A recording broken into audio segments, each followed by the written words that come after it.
Back with more cinematography analysis of Netflix's Ripley. Today is going to be a little bit shorter because I'm very conscious that I have just been talking and talking. It's what happens when I look at this kind of stuff, I just go off on one. So in this episode, we're going to be looking at shots that are from above and shots that are from below. Very, very simple subject. I've only pulled out a few examples just here, 6 or 7, and they really are what they say on the tin. They're shots that are high or shots that are low, looking up or looking down. And there's often other things going on. So let's jump right in. First one we've got just here is in I believe it's in a bank. So part of this could be, and again, spoilers, the idea that perhaps we're feeling watched in this kind of space. Now, this is in a time before CCTV or anything like that. And I think that when I look at something like this, that's where my mind would go. It'd be like you got this perspective. You're looking down on someone. It's the eye in the sky, the all-seeing eye of Sauron, whatever it is that is just watching you, and you can't escape it. But because that doesn't exist in this world, in this time, it's an interesting one. It doesn't fulfill the same thing for the characters, but for the audience, because we know that, and we know this perspective normally gives us that. It kind of still serves the same purpose for us, even if it perhaps shouldn't build tension for the characters. But there's other things going on here as well. So this one is super duper straightforward. We've just got lots of complementary lines going across. So, all of this stuff with the staircase going through. Staircases obviously is another theme. There's tons of them throughout the whole series. Things aren't entirely square here. So the staircase feels pretty square, but this is definitely going off on more of an angle just here. So it's not entirely straight. And indeed, we can see a little bit of that side of it. So that tells you, perspective-wise, angle-wise, that we're not completely top-down on this scene. We are kicked back a little bit, and that plays out in everything that you see. You can see the front of this lady just here. You can see the front of Ripley just here. You can see this gentleman's legs going out like that. If you completely top-down on everything, everyone is just a head and shoulders. It's not going to be like this. And if we take all that stuff off, what we're left with is a feeling of very flat light. There's not much going on in terms of level or direction in this space. It is a bit of a push from here because we can see these areas, these hot spots, which are windows or doors or anything like that. There's a very slight implication of a shadow from Ripley just here, but not much. Really not much from the table either. So it's a very soft general level over the whole scene. So nothing too defined, nothing too pronounced with the lighting. Moving on. What I like about this one, if you look at it all, we are kind of tilted back this way, definitely. So camera is over this side. It is not in the center looking straight down on them. So when we look at this, we are seeing a little bit more of the fronts of the characters, which is important because here we know that that's Ripley. He's not wearing a hat. And this character is wearing a hat, probably the detective, but we can still see his front. And we can see sort of like the back of the car a little bit more, the side of the car down here a little bit more. So we're not entirely flat to the scene. But it does take on this weird kind of effect of almost miniaturization. I think partly through the way the stones are going. I don't know, to me when I look at it, it looks almost like models. Everything is wet down, so we do get some cool reflections coming in of sky or whatever lighting they're using just dappled across. But then again, we have this vignette feel where the whole of the outside is just gradually falling away to darkness. Helps to draw the eye in, especially with a scene like this where we are top down and there's not tons of other things to draw your eye. The vignette just helps to pull you in. But you got to remember when watching this in motion, the characters are going to be moving and they are going to draw our eye because of that, and they're much, much darker. Aside from this, if they are doing anything with their lighting, it's big and it's soft, and it isn't anything too specular because you'd probably be catching it in some of the highlights that are on the floor, and you'd probably be catching it in the car as well. We're getting what I assume is, and we can zoom in a little bit, a natural kind of negative, and you can make it out definitely. So around here on top of the car, you can see the buildings that are surrounding it, and they are just taking down the level on that side. So there's going to be some natural negative coming in because of that.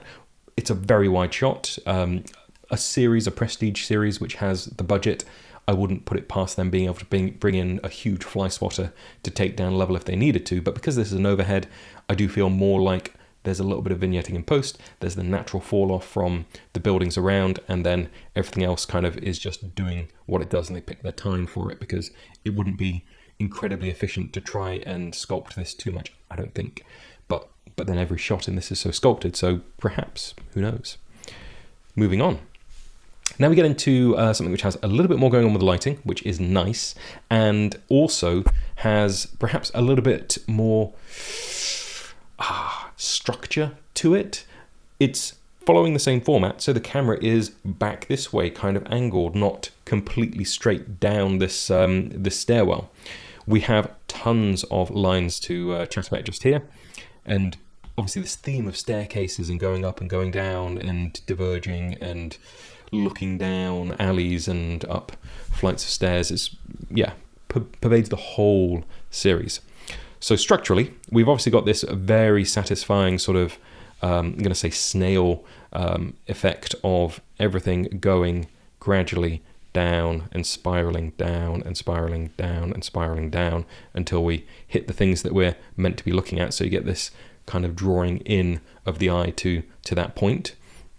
Something I think happens with this is the light here helps to distract you a little bit from the character in the scene at first, because without that light just there, without this hot slash coming in from this window, you know, that's super duper hot coming up those stairs. I've got a little bit on the windowsill just there, and then repeated again down below, and there's some down here, but not loads and loads. That's just a more gentle push. That draws your eye at first. We've got a very dark top corner just here, but the lines are really crisply defined just there, and they're quite thick, so everything that's happening here with this area does draw my eye a little bit to that side. And then obviously you start to spiral down, you see the light bit, and then you see the movement, you see the character, and then you see this interesting conglomeration of shapes and things going on down there, and you start to look at what actually that is. I think at this point it's the inspector who is making his way down this staircase just here, and as he goes down, we're gradually introduced to the room that he's going into, and you can make out a little bit what's going on here. He's going down into the morgue, into an autopsy room. Very, very dramatic autopsy room that's got this kind of at the bottom of the stairwell vibe. I don't know how realistic this is, but it is cool. So we've got the shapes of these big lamps just here. We've got a little bit of light, actually, a little bit of practical light, which is outside of windows and the sunlight that comes through them. It's kind of rare to see in this series, to be honest. So we've got this strip light just here. Could be like an Asteratube or some equivalent thing. And then a little bit more over here, which I believe is, you know, just looking at it like an X-ray box just there. So tiny bit going on. Little kick just there, which could be any kind of table light, desk light, whatever it is. And then we have a reasonable little push of light onto the face of our dead body, no spoilers just here, so that we can just get the sense that this is what this space is if we hadn't pieced it all together yet. And obviously we have our gentleman over here, a little bit more in the shadows, preparing his tools and everything along this desk. So there's a lot of detail in this shot. There's a lot going on, and you could be overwhelmed by that, but they're not afraid to play it just so much in the background, so much going on there, so much detail, so much you could really get into if there was a punch-in shot of that, or you know, you were gradually pulling out something. But no, they play these shots static, looking down at this angle. You can see all the lines of the building tilting back in this direction, so we're looking very much in that direction, not top down. And it's these two, you know, they've gone for the symmetry of it. They didn't have to. We've got these two tables, that one of which has the body on, but they've got two. They didn't have to have two. They've only got one body. So they've made conscious decisions on how to dress that, and it's the symmetry, it's the aesthetic. All of these things are playing into it. In terms of lighting this, they are, I assume, pretty high up in a building here to have this staircase going down, unless that's in the basement or something. So in order to do that, if that wasn't natural sunlight, you would just have a cherry picker, or potentially, you know, if there's another building, or you can maybe boom out from another window in this building using a menace arm or something. That's a possibility as well. You just have a big source out there. You know, it's got to be at least a 4K HMI, probably more, for this, I would imagine. You could get the effect with a smaller fixture, for sure, but it's just unlikely in this kind of setup that they would be. I would imagine it would be a 4K or above to do this slash of light. And as they've got 2 slashes of light there, it's probably 2 of those lights. And then at the bottom, just here, where we've got this area of, I'm going to get rid of that line for a second, area of just general illumination across, I think that that is probably just something softer, something more general. It could even be a light bouncing up into the ceiling of the staircase just there, just to gently push, because it does fall off very, very quickly over to this side. So that gradual falling off of the light over to here to where it gets really quite dense and dark suggests to me that perhaps that is just something booking up into the ceiling, just general fill, or it could be like a big 12 by or 8 by 8 or something in the window just there, diffusing the light that would be coming through the window. So rather than another hard light, we just get that softer light, which helps to give us a little bit more shape across this area. Because bear in mind at that point as well, that hard light little shaft, it's getting smaller. So this starts off big just here, and then it just gets smaller, and it will get smaller again just there. So rather than do that, they've gone with a softer light so that you get just a bigger shape and more definition going off down the stairs this way and this way. And you just get this kind of frame underneath him walking down, which helps to focus you in, give you a little bit of a hot spot that's not as hot as the others to look at, to make your eyes go there. So I'm reading into this an awful lot, but I think that's my assessment of it. Very cool. Nothing crazy going on here. It is just looking up in the middle of kind of, I guess it's some sort of town square or, municipal fountain or something that would be in the middle of this kind of ornate area, and you've got the clouds just there. Lighting wise, very unlikely that they're doing anything because it's an exterior and it's huge. I think the thing to remark on with this is how wide the lens must be to achieve all of this. Now they are on a mini LF, I think, for all of these scenes. So just thinking about the scale and how far back those buildings are kind of being pushed with this lens, it's all very warped out and very odd perspective, you know. It's almost like lying on the floor and just looking back. So I'm guessing that on the LF they're at least on an 18mm, maybe wider for that, maybe even down to 14 for this. But apart from that, you are just picking your time and making sure that the clouds are doing the thing that you want. Changing it up here, I love how this one is using nature rather than architecture. Everything that we've looked at so far has been very man-made lines, very architectural looking shots where we are peering through structures. Here, everything is happening with the contrast of the sea, the wet sand and the dry sand, and the angle that the camera has been put on to capture all of that. So obviously you've got this line just here of really sort of white foam, which is bright, going across the scene, and then the line just here, which sections off the dark sand. Our two characters, Marjorie and Dickie, are pretty much the brightest things in shot just there. So because they're all dressed in white, can you pull it off? I don't know if I could. I really don't. They do sit as the eye-catching thing in that shot, apart from the foam just here, which is the only other thing which is maybe competing with them for level.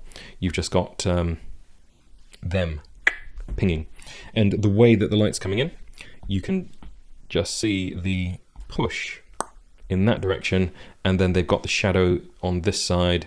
So again, unlikely to be doing this with anything other than natural light because of the nature of the shot and because of the efficiency of it. It does almost again feel like a miniature shot just because of the way everything sits. With the sea, at a certain point you don't necessarily have a sense of scale with it, so everything there begins to look miniature, and then you see them, but there's a lot of detail in it as well, and everything's carefully set dressed. You've got Dickie on this line just here, Marjorie on this line just here, and then everything neatly positioned for each of them. His hat, shoes, her shoes, little radio just here, which does become somewhat of a theme throughout. Now I've worked on projects where we have got very similar shots to this. filmed something in Iceland for Manfrotto, the launch of their fast tripods, and one of the shots is me walking along the beach, and Ben was flying a drone above, and we had the black sand and the water coming in, and it ends up being a very similar thing to this. Basically just using the contrast of the water and the foam and the sand and the dry sand, and then the character in the scene. Now there, everything was way darker than this because the black sand here, sand is rendering lighter and the dark sand is wetter, so that's why it's darker. But yeah, aesthetic choices, put them in white, make them eye-catching. And again, we are kicked a little bit back with this as well, but I don't feel it as much as with the others because this is a natural scene. We aren't seeing structures that are coming up any great height. The characters themselves are lying down, and that means that you get less of a sense of it. If we do really analyze and look, you can see that with the hat and the shoes, you definitely do get a little bit more on this side than you do on the other side, but it's nowhere near as pronounced. You can just see, you know, it's super duper subtle.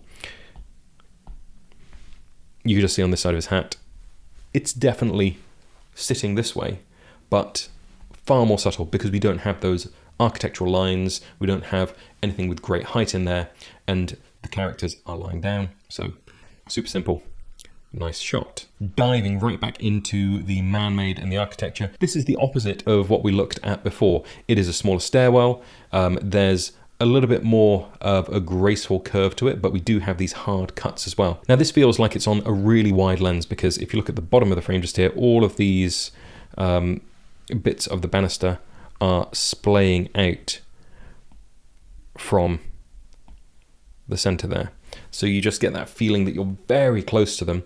Also, in terms of focal plane and what is in focus and what is out of focus, we're looking at this and seeing that the things near the bottom of the frame just here, which are close to the lens, are actually quite out of focus. They're more out of focus than anything else. By the time we get to about here, I think they start to come more into focus. Indeed, the characters are pretty sharp, and then it continues to be sharp all the way. If we follow up the staircase, everything stays really crisp all the way to the top just there.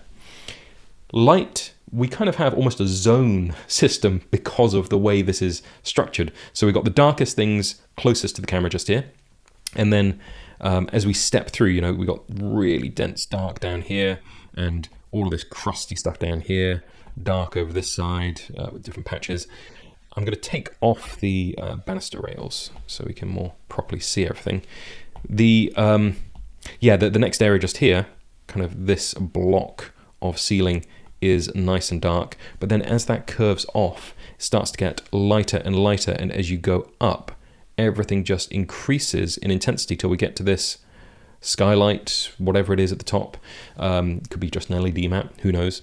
That is the brightest thing, and it's kind of in the center of the frame, but definitely the center top half of the frame just there, and that draws your eye around with all of the other curves like we talked about before, but we have the contrast here of lots of more angular lines on the right hand side. Characters coming down, we got Ripley and the inspector, and those dramatic leaning back banisters make this all feel a little bit prison-like, a little bit uneasy, like they're walking down and they shouldn't be going down towards us like this. We should be further away from them, but we're really close. Again, calling lenses on this, I'd say at least an 18mm on the LF. Could be wider again, but because it's the LF, I'm feeling like 18 actually is going to be pretty wide on that. May even be sitting at like a 24 on LF sensor sizes. I tend, my brain keys into Super 35 more than it does full frame. So when I look at something like this and I try to translate it, my brain's kind of thinking Super 35, or I need to get that. So yeah, depth of field, again, tells you a little bit about the width of the lens. Unless they are crazy lit on this, you can't stop down to the point where a longer lens will have a super deep depth of field. And you could be that lit, and it's a sensitive camera, but my inclination would be that they are on a wide lens, and yeah, we get the defocused foreground, and then once we get past about 3 or 4 feet, everything starts to come into the focal plane just there. So next one, and indeed the last one that we're going to look at, is very, very similar to these other two staircases. This is the staircase, but it's got the lift in at his apartment. So when we look at this, all of the other things that we've spoken about are true. We got that repeating pattern going further and further away from the lens, but we've also got the addition of this cool set of lines with the lift just going up at a really jaunty, stark angle just there. Again, I think that this is probably on a slightly longer lens than the other examples were. So if the other was an 18, I would be saying this is more 24, perhaps. Maybe they shot them all on the same lens. Maybe that's the thing. I'd also say that the lean on this and the pitch on this makes it feel more like a Dutch angle, which is weird because we're kind of in line with these things a little bit more. But yeah, we've definitely got this idea that the perspective on this, it all gives a sense we're looking through to this highlight just here. You know, that is the spot that we're looking at. And we've got the lift in the foreground just ominously moving. I can't remember whether it's to or fro, it does both throughout that scene. We've got the gratings in there giving more density to this area and this area. So you get kind of a dark and a light side as well, and those create their own zones. It's really just, when I'm looking at all of these shots, and I think to sum up, it's really just like someone was having fun with composition, and they're just looking at shapes and lines and just tweaking camera positions and just having a blast with it. It's the kind of thing which anybody can go out and do tomorrow. You don't need to have an Alexa Mini LF to do this. You don't need to have a whole crew to go out and do this. You don't need to have loads of lighting to go out and do this. You don't even need to have characters necessarily. So you don't need to ask your friends to come and stand in a shot and, you know, be your willing stooge whilst you try and get them to be in the perfect position.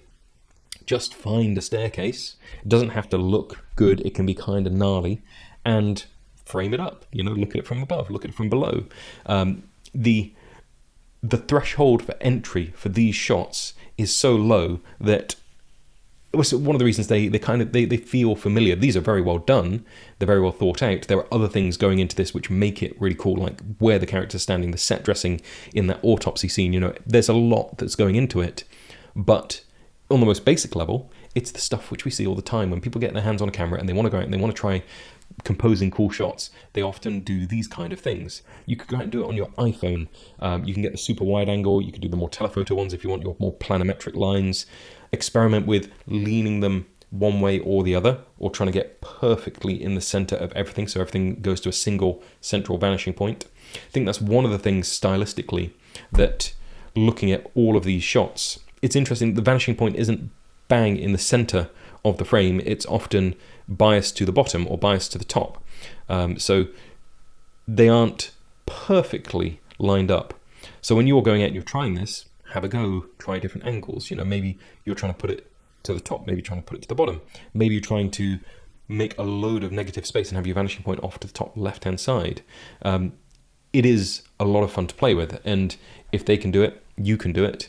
And I think that out of all of the things that we perhaps look at with Ripley, this is one of the easiest to replicate. Now, once we get into other things where perhaps you're looking down on characters on the beach like this, yeah, you could do that with a drone, but there's a higher threshold to entry. You could, get a jib or whatever to achieve these shots, like this one. You know, maybe there's a building, maybe you can get into an advantageous position on a bridge or something. You can definitely practice these, but it's just harder perhaps to find those opportunities or have that equipment. Whereas with the other things like that, there's staircases everywhere. There's this kind of structure all over the world. Anyone can do it. Give it a go. If you have given it a go, make a little series of it. Try to make it into a thing. Try to experiment with different times of day. You know, same place, same building, under direct sunlight, under the cloud, you know, more ambient level coming in. At night, when there's just whatever lighting happens to be in the stairwell on, it'll all take on a very, very different vibe. I'm not saying that's what they've done in this in any way. You know, it's not like they've returned to the same shot loads and loads of times. But I think as a little collection of things, it's a really good excuse to go out and try this kind of stuff. It doesn't need to be moving. It can just be a static frame. Give it a try. Drop some comments below, and I will see you in the next one.